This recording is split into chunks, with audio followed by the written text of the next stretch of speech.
La patrona dejó a la viuda solo con un cafetal seco. Meses después, su café fue premiado. Cuando la patrona le entregó esa tierra, todo el pueblo sabía que era una sentencia. Un cafetal seco, quemado por el sol, abandonado por 3 temporadas sin lluvia y sin esperanza. Nadie habría aceptado ese trato, nadie en su sano juicio. Pero Amalia Solís no era cualquier mujer, y lo que cargaba dentro no se explica con lógica ni con cálculos. Era viuda. Tenía 2 hijos, las manos llenas de callos y una promesa hecha a un hombre antes de que cerrara los ojos para siempre. Mientras el pueblo murmuraba que era imposible, ella subía al cerro antes del amanecer. Mientras todos esperaban verla fracasar, ella encontraba en esa tierra muerta algo que nadie más había sabido ver. Lo que Elvira Montaño nunca imaginó es que hay mujeres que no eligen la tierra que trabajan por lo que es, sino por lo que saben que puede llegar a ser. Esta es la historia de una mujer que recibió lo que nadie quería y devolvió lo que nadie esperaba. Cuéntanos aquí abajo en los comentarios desde qué ciudad nos escuchas. Haz clic en el botón de me gusta y quédate conmigo hasta el final de esta historia. Amalia lo sabía porque llevaba casi 1 hora arrodillada en ese suelo cuarteado, con las rodillas hundiéndose en polvo seco y los ojos fijos en una planta de café tan chamuscada que ya ni siquiera doblaba con el viento. Simplemente estaba ahí, tiesa y parda, como un palo clavado en la memoria de lo que alguna vez fue verde. A su alrededor, hectárea tras hectárea de lo mismo. Ramas sin vida, hojas enrolladas por el calor implacable, tierra agrietada en patrones que parecían mapas de un lugar que ya no existía. El silencio del cafetal muerto era distinto al silencio del bosque o al del campo abierto. Era un silencio pesado, casi ofensivo, como el que queda después de que alguien dice algo irreparable y los demás no saben qué responder. Elvira Montaño había dicho muchas cosas irreparables ese día. Las había dicho 2 horas antes, parada en el límite del cafetal con su vestido de encaje blanco, sin una sola arruga, los tacones hundiéndose apenas 1 centímetro en la tierra reseca, como si ni siquiera el suelo se atreviera a mancharla. Había extendido los papeles sin mirarla a los ojos, con esa sonrisa que no era sonrisa sino triunfo contenido, del tipo que se saborea despacio porque se ha planeado con cuidado. «Aquí tienes tu herencia, Amalia», había dicho, y las palabras salieron suaves, casi amables, que era exactamente la forma en que Elvira Montaño hacía el mayor daño. «Tierra registrada a tu nombre, libre de deudas. Firmaste. Es tuyo. No me vengas con quejas después».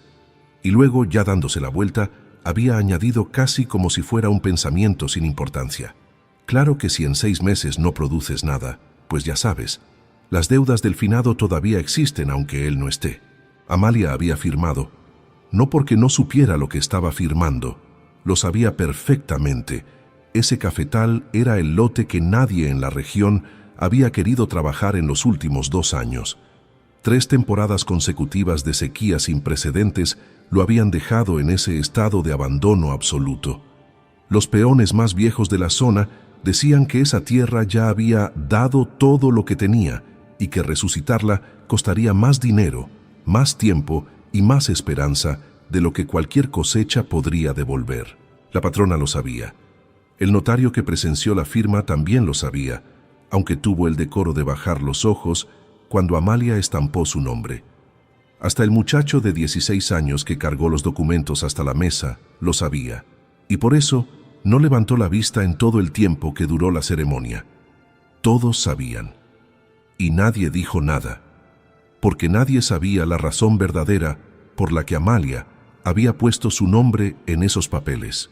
Nadie, excepto ella misma y el esposo que llevaba 11 meses enterrado bajo una cruz de madera en el Panteón Municipal de San Isidro. Se limpió las manos en el delantal y buscó en el bolsillo del vestido. Ahí estaba, la foto doblada en 4 que llevaba consigo desde el día del velorio, desgastada ya en los pliegues de tanto abrirla y cerrarla. Fermín sonreía desde el papel con esa sonrisa torcida que le ganaba el corazón cada vez que la miraba, aunque ya llevara casi 1 año muerto. Tenía 42 años en esa foto, todavía sano, todavía él. La habían tomado un domingo de mercado, con él cargando 2 bolsas de mandado y fingiendo que no pesaban nada, y ella riéndose porque sí pesaban, y los dos lo sabían. Fermín Solís había nacido en ese cerro. Su abuelo había plantado los primeros cafetos en esa ladera hace más de 60 años, con semillas traídas de Oaxaca envueltas en tela de manta. Su padre había crecido entre esas plantas, y él también, antes de que la vida lo llevara a trabajar las tierras de Elvira Montaño como arrendatario, pagando cada temporada una renta que nunca dejaba de subir y produciendo un café que se vendía bajo el nombre de la patrona sin que el nombre de Fermín apareciera en ningún lado. En sus últimas semanas, cuando la fiebre no lo dejaba dormir y Amalia le apretaba la mano en la oscuridad del cuarto, Fermín había susurrado cosas que ella no siempre entendía del todo. Pero una noche, con más claridad de la que ella esperaba, le había dicho algo que se le quedó grabado como una marca en madera. «No dejes que Elvira se quede con esa tierra del Cerro Alto, ama. Hay algo ahí que todavía no ha florecido. Yo lo sé. Págame esa deuda cuando yo ya no esté». Ella lo tomó en ese momento como el delirio de un hombre enfermo, como esas cosas que uno dice cuando el cuerpo ya sabe que se va, pero la mente todavía pelea. Pero 3 semanas después de enterrarlo, cuando Elvira Montaño apareció en su puerta, con cara de condolencia y oferta envuelta en seda, algo se apretó dentro de Amalia con una fuerza que no reconoció de inmediato como la que era, la fuerza de una promesa. La patrona llegó con el pretexto del pésame. Entró a la casa, se sentó en la silla que era de Fermín, aceptó el café que Amalia le sirvió por pura costumbre y luego, con esa suavidad calculada que era su firma, le ofreció comprar las tierras que Fermín había heredado de su familia. «Un precio justo», dijo, «suficiente para que Amalia y los niños vivieran un tiempo sin apuros. Un gesto de generosidad entre mujeres», dijo, «en estos momentos tan difíciles». Amalia dijo que no. Elvira volvió con una oferta mayor, luego con otra, luego con el argumento de que una viuda con 2 niños pequeños no podía administrar tierras sola, sin hombre, sin capital, sin experiencia formal. Que el campo era cruel con los que no lo conocen. Que no tenía sentido afanarse cuando podía tener el dinero en la mano y empezar de nuevo en otra parte. Cada visita traía una nueva razón por la que lo más sensato, lo más práctico, lo más razonable era vender. Y cada visita encontraba a Amalia con el mismo no tranquilo, sin aspavientos, sin explicaciones largas. Fue entonces cuando Elvira cambió de estrategia. Si no podía comprar lo que quería, cedería lo que no quería. Le propuso un trato que sonaba en la superficie casi generoso. Le traspasaría el cafetal del Cerro Alto, el lote seco, el lote muerto, el que todo el mundo sabía que no valía nada, a cambio de que Amalia renunciara a cualquier reclamación sobre los terrenos que Fermín había trabajado bajo contrato durante los últimos 12 años. Tierras que, según los papeles que Elvira tenía bien guardados, nunca habían pertenecido formalmente a Fermín, pero sobre las cuales existían acuerdos verbales que un abogado podría, con paciencia y tiempo, convertir en algo más sólido. Era una trampa. Amalia lo sabía, pero también sabía algo que Elvira no podía imaginar, algo que Fermín le había contado una sola vez, al oído, en una noche de lluvia, como si fuera un secreto que la tierra misma le había confiado a él y él le confiaba ahora a ella. Dobló la foto con cuidado y la guardó de nuevo en el bolsillo. Se levantó del suelo con un crujido en las rodillas, ese crujido que ya era compañero fijo desde que cumplió los 38, y miró el cafetal entero desde donde estaba, seco, pardo, silencioso bajo el sol brutal de la tarde. Luego miró sus propias manos, callosas, oscuras del sol de toda una vida, con tierra metida en cada línea de la palma, como si el campo ya la hubiera reclamado como suya mucho antes de esta hora. Pensó en Rodrigo y en Dani, sus hijos, que en ese momento estaban con la vecina doña Celia, esperando que ella volviera con alguna noticia. 9 y 7 años, demasiado pequeños para entender todo, demasiado grandes para no darse cuenta de que algo había cambiado para siempre. Respiró hondo. El aire olía a polvo seco y a algo que podría confundirse con el fin, si una no sabía mirarlo de otra manera. «Bueno, Fermín», dijo en voz baja, como si él pudiera escucharla desde algún lugar entre los cerros y el cielo blanco de calor. «Vamos a ver qué es lo que todavía no ha florecido». Y caminó hacia el primer surco con las manos abiertas y la cabeza quieta, como quien no tiene miedo porque ya pasó por lo peor y sobrevivió, y ahora lo único que le queda por delante es la posibilidad de que algo, contra todo pronóstico, vuelva a crecer. La primera semana, Amalia no durmió más de 3 horas seguidas ninguna noche. No era el calor, aunque el calor era real y pesado, y se metía hasta dentro de las paredes de adobe de la casa que doña Celia le había prestado, mientras ella resolvía cómo establecerse en el cerro.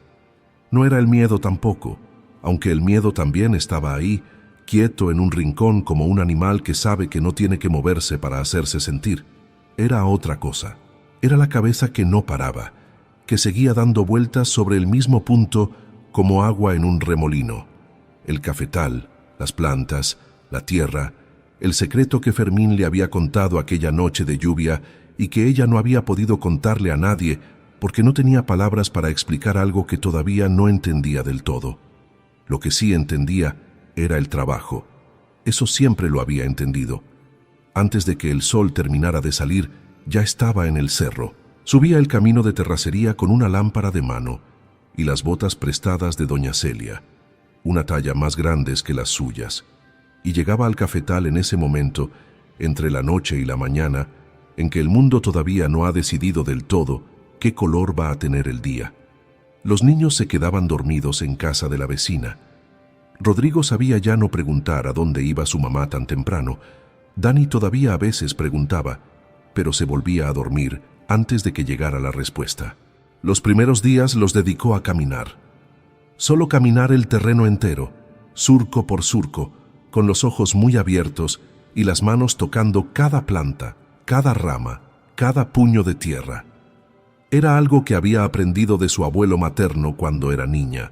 Antes de trabajar una tierra hay que escucharla. Hay que preguntarle qué le pasó y tener la paciencia de esperar la respuesta, que no viene en palabras, sino en lo que uno encuentra si mira con cuidado. Lo que encontró Amalia en esos primeros recorridos no era exactamente esperanza, pero tampoco era la muerte total que todos decían. Las plantas de la superficie estaban quemadas, sí, muertas en apariencia, con las ramas tan resecas que algunas se deshacían con solo rozarlas. Pero cuando Amalia se agachaba y escarbaba con los dedos alrededor de las raíces, encontraba algo que nadie que hubiera mirado el cafetal desde afuera podría haber imaginado. En varios puntos del terreno, a 15 o 20 centímetros de profundidad, la tierra cambiaba. Se volvía más oscura, más húmeda, con una consistencia distinta que olía a mineral y a algo orgánico y antiguo. Como si debajo de toda esa costra seca hubiera una capa de tierra que había sobrevivido a su manera, guardando en silencio lo que la superficie había perdido. Y fue en uno de esos momentos de rodillas en el suelo, con los brazos metidos hasta los codos, en un surco que había abierto con una azada prestada, cuando Amalia recordó exactamente lo que Fermín le había dicho aquella noche. Había llovido fuerte. Los niños dormían. Fermín estaba sentado a la mesa con un vaso de agua y uno de esos silencios suyos que siempre venían cargados de algo que estaba pensando desde hacía tiempo. ¿Sabes por qué el cafetal del Cerro Alto se secó?, le había preguntado de repente, sin venir al caso. «Porque no llovió», dijo ella, que estaba lavando los trastes y no estaba para adivinanzas. «No, porque le cambiaron el agua». Ella se había volteado a mirarlo. Fermín le explicó entonces algo que su propio padre le había contado y que nadie más en la región sabía, o al menos nadie que importara.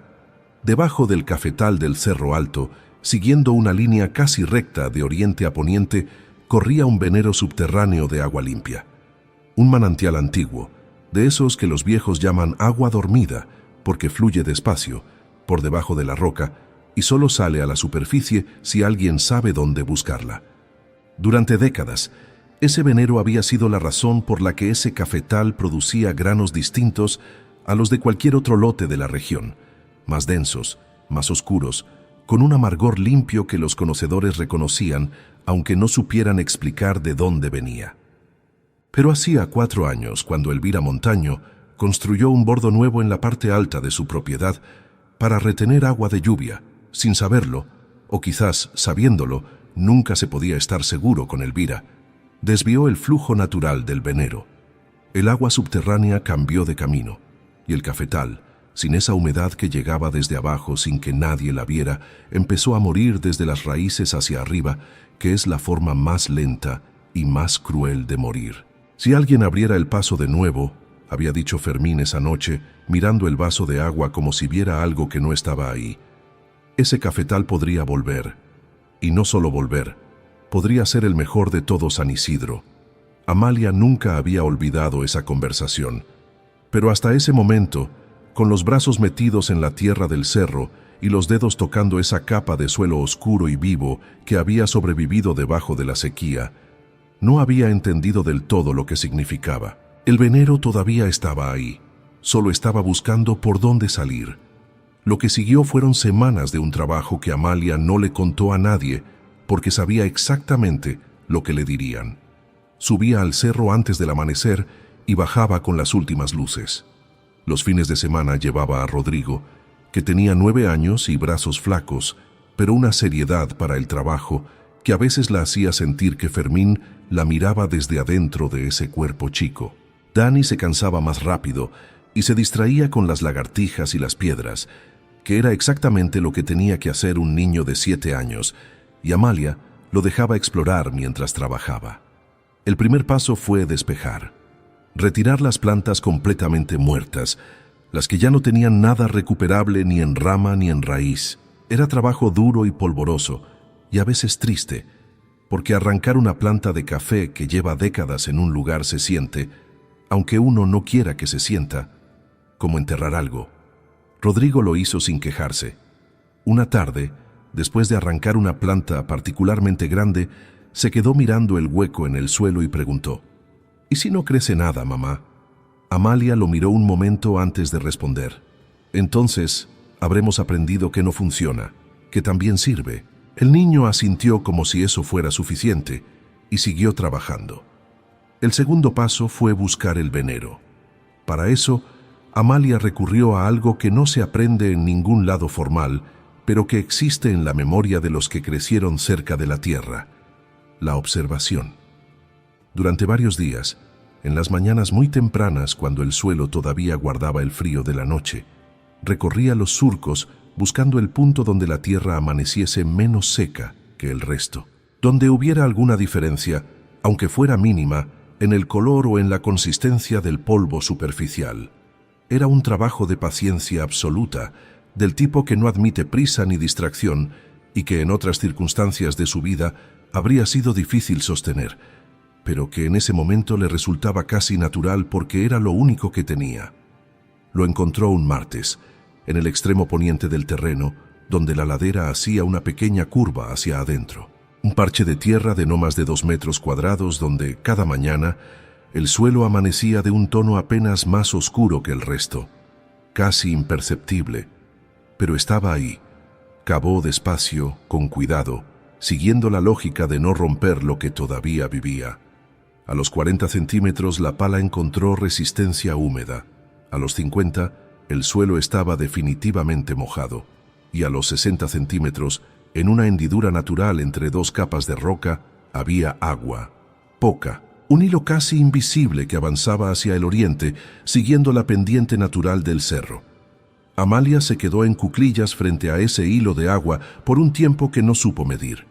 Luego sacó del bolsillo la foto de Fermín, la desdoblada, y la miró. «Aquí estaba», le dijo. «Tenías razón». Esa misma semana, usando las semillas antiguas que había encontrado entre las cosas de Fermín, una lata de metal oxidada con semillas de café guardadas en tierra seca, de una variedad que ya casi nadie cultivaba en la región, Amalia empezó a preparar los primeros semilleros en los puntos del terreno más cercanos al venero recién descubierto. Siguió las instrucciones que recordaba de su abuelo, que no eran instrucciones formales sino imágenes. La profundidad exacta con el dedo, la distancia entre semilla y semilla medida con el ancho de la palma, el agua dada en las horas correctas y no en otras. El pueblo empezó a notar que subía al cerro todos los días. Algunas personas preguntaron. Otras no preguntaron, pero hablaron. Circuló el comentario de que Amalia Solís había perdido el juicio además del marido, que era una pena, pero también era comprensible dado todo lo que había pasado. Alguien dijo en el mercado que estaba jugando a la agricultora en tierra muerta, y la frase llegó a los oídos de Amalia un jueves por la tarde a través de doña Celia, que se la contó con la delicadeza de quien no quiere hacer daño, pero cree que uno tiene derecho a saber lo que dicen. Amalia escuchó, asintió. Sirvió café. «Gracias, doña Celia», dijo. Y eso fue todo. Lo que nadie sabía, lo que nadie podía saber desde el pueblo, era que en el extremo poniente del cafetal muerto, en los semilleros más cercanos al venero recién abierto, algo estaba comenzando a pasar. Algo pequeño, algo que todavía no tenía nombre ni tamaño suficiente para que nadie lo viera desde fuera, pero que estaba ahí.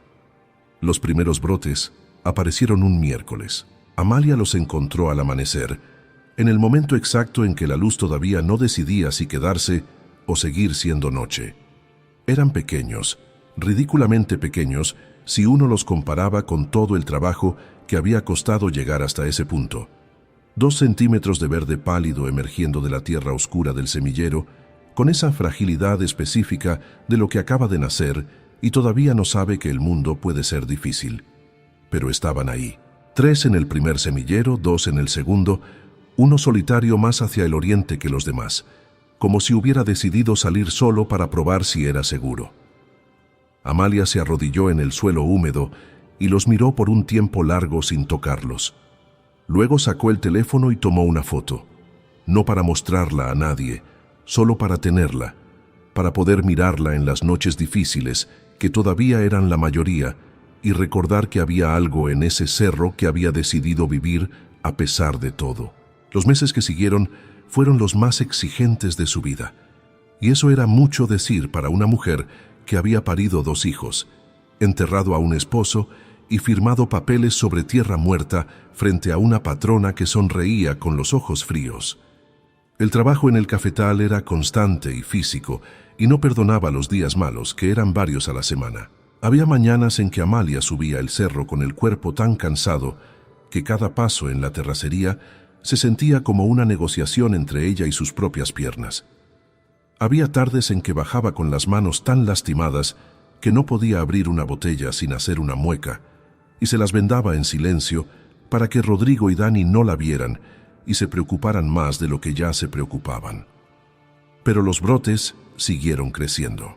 Siguieron el venero como si lo conocieran de siempre, como si las raíces supieran exactamente hacia dónde ir sin que nadie les explicara. Las plantas nuevas, nacidas de las semillas antiguas de Fermín, crecían con una velocidad que a Amalia le resultaba a veces casi indecente, como si quisieran recuperar el tiempo perdido. Y las plantas viejas, las que Amalia había decidido no arrancar porque detectó en sus raíces esa misma humedad subterránea, empezaron también, algunas de ellas, a mostrar señales de vida. No todas. Muchas estaban demasiado lejos para salvarse, pero algunas, las que habían estado más cerca del venero antes de que el bordo de Elvira desviara el flujo, comenzaron a echar ramas nuevas desde los nudos que parecían muertos. Fue durante esas semanas de crecimiento lento y constante cuando Amalia tuvo la primera visita inesperada. Era un hombre mayor de unos 70 años, con sombrero de palma y botas que habían visto décadas de campo. Se paró en el límite del terreno sin entrar, que era el gesto correcto de quien conoce las reglas no escritas del campo, y desde ahí miró el cafetal durante un buen rato sin decir nada. Amalia lo vio desde donde trabajaba y esperó, porque también ella conocía esas reglas. «Yo conocí a su esposo», dijo el hombre al fin, «a su suegro también, y al abuelo de su suegro, que fue quien plantó aquí por primera vez». Amalia se limpió las manos y caminó hacia él. «Don Aurelio Vences», dijo el hombre, extendiendo la mano con ese apretón firme y breve de los hombres de campo que no tienen tiempo para ceremonias, pero sí para el respeto. «Fui arrendatario en las tierras de abajo hace muchos años. antes de que la señora Montaño las comprara todas. Hablaron durante casi una hora, parados en el límite del terreno porque ninguno de los dos se sentó. Era ese tipo de conversación que se tiene de pie entre personas que tienen cosas importantes que decirse, pero no quieren que parezca que se quedaron. Don Aurelio le contó cosas que ella no sabía sobre la historia del cafetal, sobre cómo su suegro lo había trabajado antes que Fermín, y sobre una variedad de café que la familia Solís había cultivado ahí durante generaciones y que ya nadie más tenía en la región. Una variedad de grano pequeño y muy denso, de maduración tardía, que producía poco en cantidad, pero con una concentración de sabor que los compradores de la capital habían buscado durante años sin saber exactamente de dónde venía. «Esas semillas que usted está usando», dijo don Aurelio mirando los semilleros desde donde estaba, «¿son de lata de metal?» Amalia lo miró. «¿Cómo sabe?» El viejo sonrió por primera vez desde que llegó. «Porque se las vi guardar a Fermín hace como 6 años. Me dijo que eran las últimas de esa variedad que quedaban en el cerro, que las iba a guardar hasta que encontrara la tierra correcta para plantarlas». Hizo una pausa. «Parece que usted es la tierra correcta». Don Aurelio no volvió ese día, pero sí volvió 3 días después, esta vez sin avisar y con una pala al hombro. No preguntó si podía ayudar. Simplemente llegó y empezó a trabajar en el surco más alejado del venero, el que Amalia había estado postergando porque requería abrir una zanja larga para mejorar el drenaje. Ella lo miró trabajar un momento y no dijo nada, porque hay personas cuya ayuda no necesita palabras de por medio, y don Aurelio era claramente una de ellas. Así fue como Amalia tuvo su primer aliado en el cerro. Elvira Montaño, mientras tanto, había seguido con su vida con la tranquilidad de quien ha ganado sin necesidad de pelear. Sus tierras producían, sus contratos con los compradores de la región seguían firmes, y el lote seco del Cerro Alto era ya en su mente una historia cerrada. Había conseguido que Amalia renunciara a cualquier reclamación sobre los terrenos de Fermín a cambio de tierra muerta. Y eso era exactamente lo que había planeado. Que la viuda estuviera ahí arriba trabajando en nada no le quitaba el sueño. El fracaso era, según su lógica, solo cuestión de tiempo. Pero en septiembre, algo que no estaba en los planes de Elvira, llegó a San Isidro. Llegó en forma de un ingeniero agrónomo de la Ciudad de México llamado Bruno Salazar, que andaba recorriendo la región en nombre de una asociación de cafeticultores especializados buscando productores de variedades antiguas. Era un hombre joven, de unos 35 años, con cuaderno en mano y la energía específica de quien tiene una misión concreta y no está dispuesto a perder tiempo. Preguntó en el mercado, preguntó en la presidencia municipal, preguntó en las 3 tiendas del pueblo, y en todas partes le dijeron lo mismo. En San Isidro, café de calidad era sinónimo de Elvira Montaño. Fue a ver a Elvira primero, naturalmente. La patrona lo recibió con su mejor sala y su mejor café, que era bueno. Había que reconocerlo, aunque los que sabían decían que había bajado de calidad desde que el lote del Cerro Alto dejó de producir. Bruno Salazar tomó notas, probó el café, hizo preguntas técnicas que Elvira respondió con la seguridad de quien lleva años en el negocio. Al final de la visita, el ingeniero agradeció y dijo que volvería a estar en contacto. Pero antes de salir del pueblo, por razones que él mismo no habría sabido explicar del todo, quizás fue algo que don Aurelio mencionó sin querer en la plaza, quizás fue instinto de quien ha aprendido a buscar donde nadie busca, Bruno Salazar subió al cerro de San Isidro. Amalia estaba trabajando cuando llegó. Lo vio subir por la terracería con su cuaderno y sus botas de ciudad y esa mirada de quien mira de verdad, no de quien mira para confirmar lo que ya cree. Se paró en el límite del terreno, como había hecho don Aurelio, y miró el cafetal durante varios minutos en silencio. Luego sacó algo de la mochila, un instrumento pequeño que Amalia no reconoció, con el que tomó lecturas en distintos puntos del suelo, sin pedir permiso, pero tampoco sin entrar al terreno. Finalmente se volvió hacia ella. «¿Usted es la dueña de este cafetal?» «Sí», dijo Amalia. «¿Cuánto tiempo lleva trabajándolo?» «Desde febrero».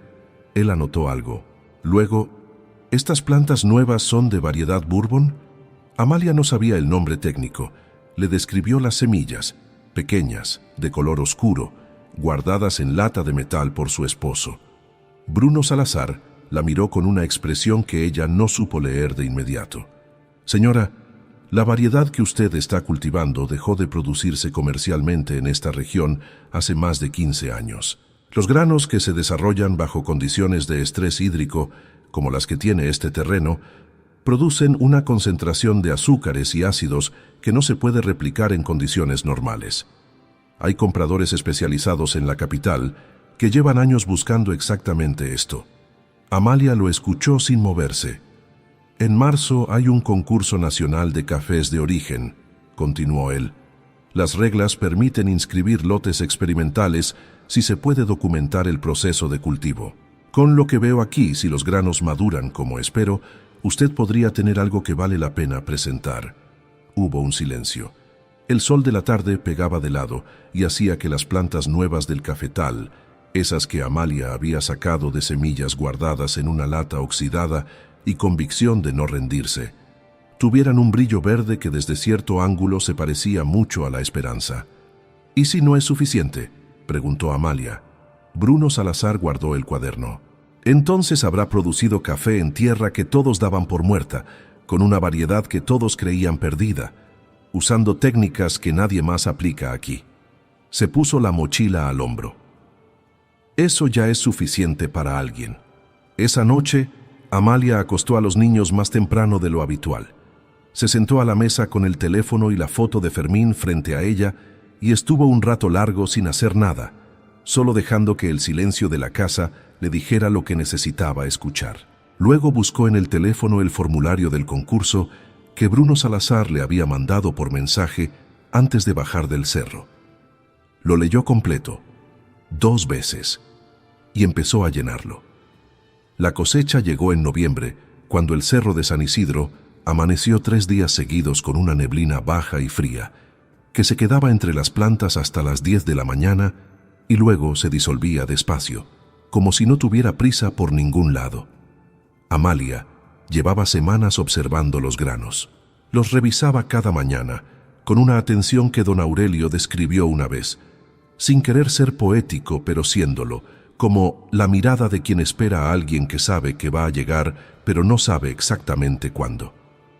Los granos de la variedad antigua maduraban más despacio que cualquier otra que Amalia hubiera visto, y lo hacían de manera irregular, algunos antes que otros, como si cada planta tuviera su propio criterio sobre cuándo estaba lista. Eso hacía la cosecha más lenta y más exigente. Había que recorrer cada planta individualmente, seleccionar los granos en su punto exacto, dejar los que todavía no habían llegado para volver al día siguiente. Don Aurelio vino todos esos días. Rodrigo también, con esa seriedad suya de 9 años que a veces hacía que los adultos se olvidaran de que era un niño. Dani ayudaba en los tramos más cortos y se cansaba y se sentaba a descansar sin culpa, que era el privilegio correcto de sus 7 años. Incluso doña Celia subió 2 mañanas, con sus rodillas protestando en cada paso de la terracería, porque según ella, no iba a quedarse abajo mientras la historia pasaba arriba. Bruno Salazar llegó el tercer día de cosecha con un termómetro, un refractómetro y una libreta nueva. Midió los grados Brix de los granos en distintos puntos del terreno, anotó cada número con la concentración de quien ya sabe que está registrando algo importante, pero no quiere decirlo todavía. Al final de la mañana se sentó en una piedra plana cerca del venero, ese hilo de agua que seguía fluyendo silencioso por debajo de todo, ajeno a la historia que había desatado, y le mostró a Amalia los números. «¿Y eso es bueno?», preguntó ella, porque no tenía vocabulario técnico para interpretar lo que veía, pero sí tenía el instinto suficiente para saber que la expresión de Bruno no era neutral. «Es extraordinario», dijo él, sin adornos. El estrés hídrico que vivieron las plantas durante los años de sequía, combinado con la recuperación gradual a través del venero, produjo una concentración de compuestos en el grano que normalmente tomaría décadas de manejo intencional conseguir.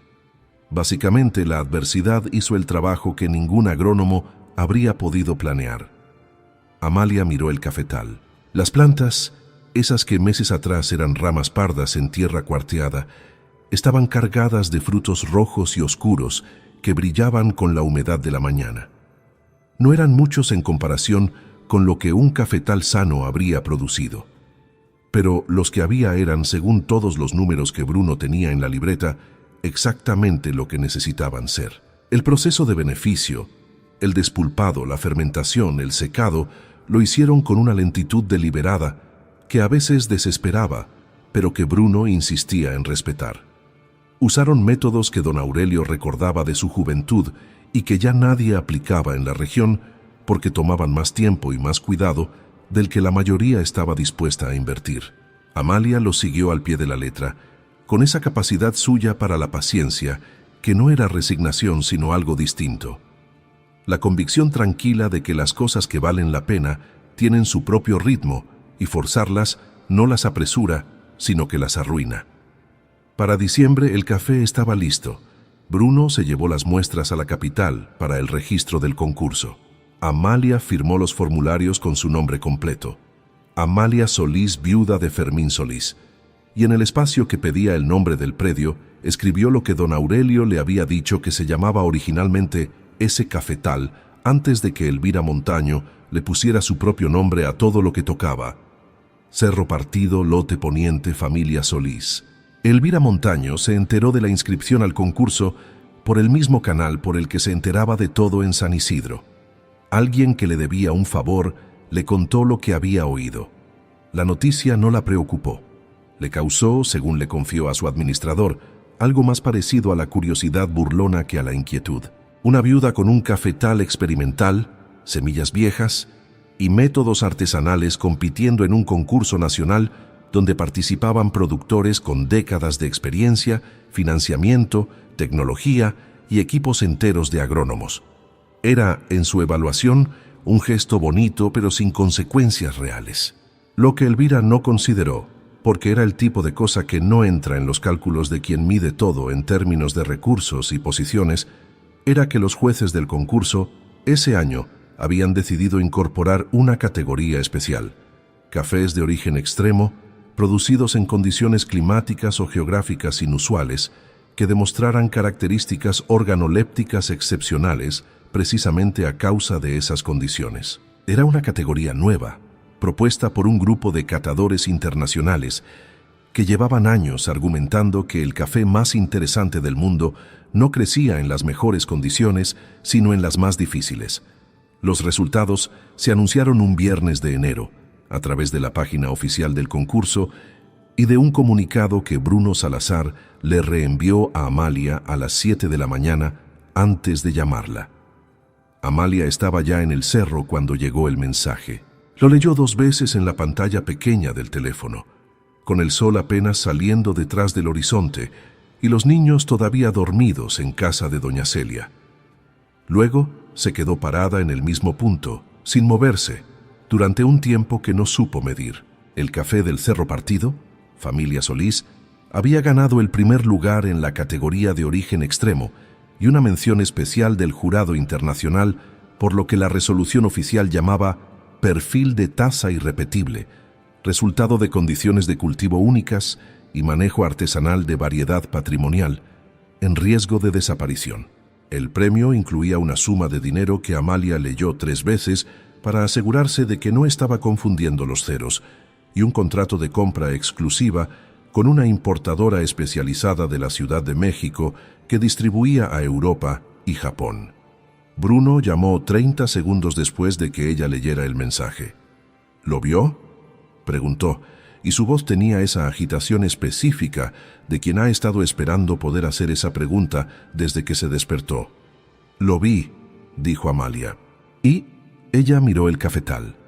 Las plantas quietas en la mañana fría, cargando ya los primeros botones de la siguiente floración, ajenas a los concursos y los contratos y los ceros en los documentos.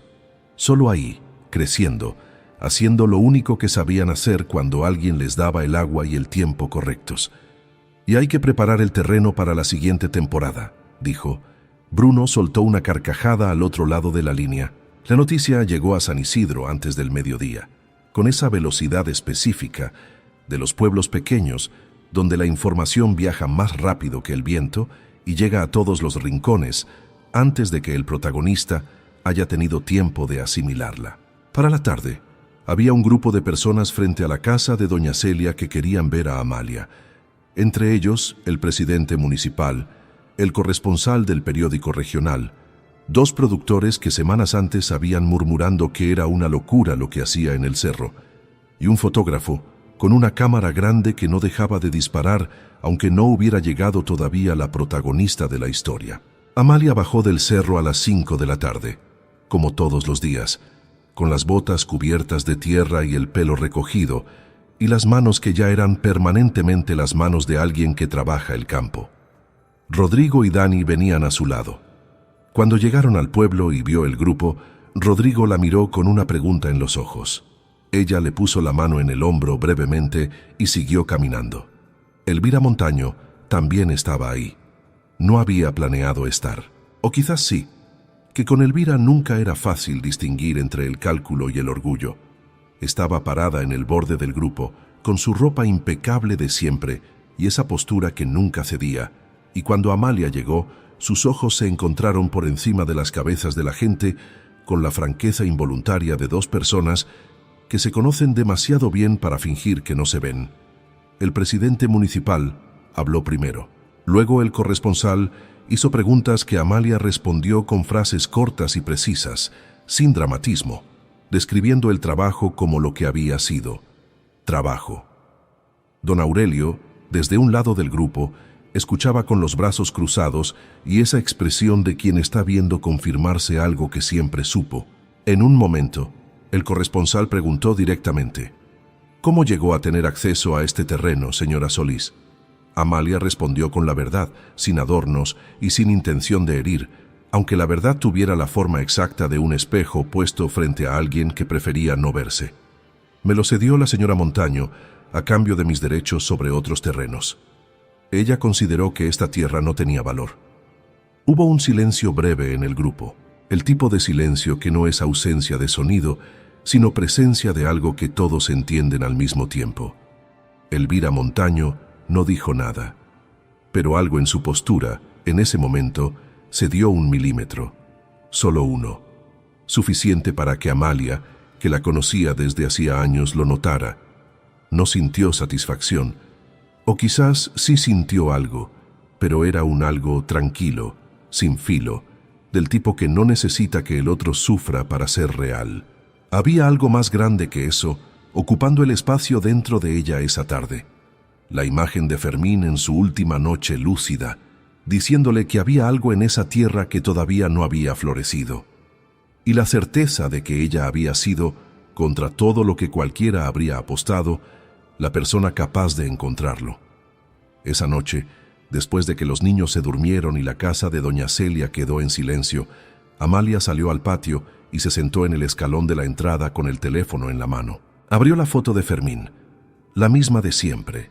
Él con las bolsas del mandado, la sonrisa torcida, los ojos que no sabían guardar lo que sentían. Ya floreció, le dijo en voz baja. El cerro de San Isidro estaba oscuro a esa hora, solo visible por su silueta contra el cielo de estrellas. Pero Amalia sabía exactamente lo que había ahí arriba, en el lote poniente, en los surcos que ella había abierto, y los veneros que había despertado, y las plantas que habían decidido vivir cuando nadie esperaba que lo hicieran.